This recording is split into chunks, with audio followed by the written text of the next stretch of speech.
Chittoor fortress stood in his way. Laying siege to it, he used his elephants on a large scale to pull his massive cannons. Akbar's army of 3,000 to 4,000 faced a garrison of 8,000 Rajput veterans, well supplied with provisions. Akbar ringed the fortress with batteries of cannon, but any damage was always repaired overnight. His initial attack failed. He needed to give his cannons more elevation to unleash their destructive power on the fort. So he ordered the building of this high hill right outside the fortress walls on which his cannons could be placed. But the work was so dangerous, it was hard to get workers to build it. From this vantage point, you can see the military significance of the hill they call Coin Hill. This was the hill that was built by, or augmented by, lifting baskets of earth. Laborers were paid 1 gold coin, a mohur, for each basket of earth they plopped on top of the pile. Many of Akbar's soldiers never got their gold coin. They were easy targets for the Rajputs. But the hill was built and the artillery placed on it. During this period, the Mughals had a lot of very heavy mortars, and the mortar has a high-angle arc of trajectory. This hill was essential for Mughal siege techniques here because they wanted to lob large shells inside the fort. So it was important to get the hill built high enough in order to get their shells inside. And we have to take into account the number of people who were gathered in here. They numbered in their thousands. So there was some target density, if you will. And that made a hit probability greater from the Mughal standpoint. But cannons could not destroy the thick walls of Chittoor fortress.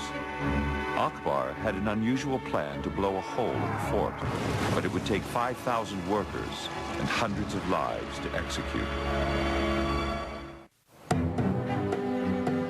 The Mughals, under Akbar the Great, were expanding their already vast empire. The Rajput warriors at Chittoor fortress were standing in his way. The siege of Chittoor went on for months, yet Akbar was no closer to his goal. To break the deadlock, he decided to plant mines beneath the walls of the fort and blow them up.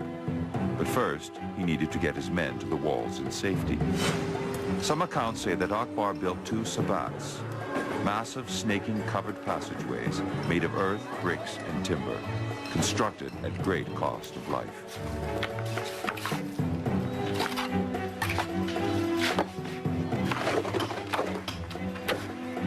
The remains of a sabbat have never been found at Chittoor, but the fast-setting sun reveals an extraordinary feature on the landscape.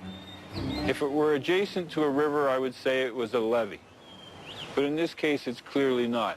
And oddly enough, it snakes its way up towards what would have been the historic front entrance of this fortress. It terminates at a point far enough back from the fort that the staging area would be beyond effective fire of the fort. These may be the remains of Akbar the Great's legendary sabbats. Old accounts suggest that one of them was used to give engineers access to the base of the fort, where explosives were placed to breach the wall.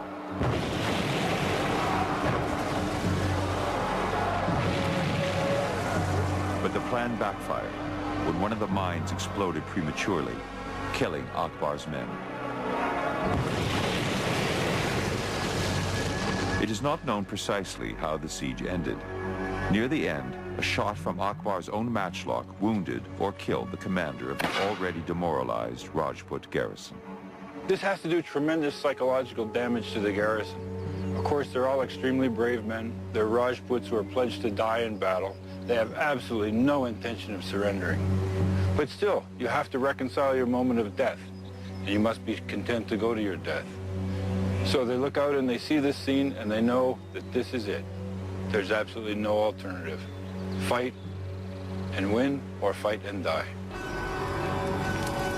Those inside the fort faced the ultimate stakes. If the Rajput princes failed, their women and children would make the ultimate sacrifice. Johar, self-immolation, death by fire, to save their honor.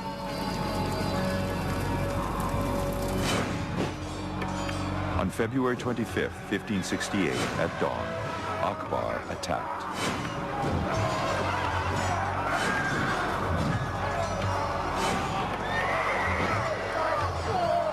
In less than a day, he was victorious.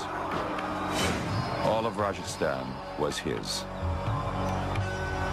Some say the Rajput princes donned the saffron robes of martyrdom and rode out to face their deaths.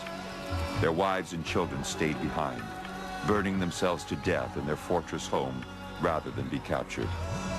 Akbar's troops reportedly slayed 30,000 civilians. He cut off the heads of his enemies and displayed them on towers erected throughout the region to demonstrate his power.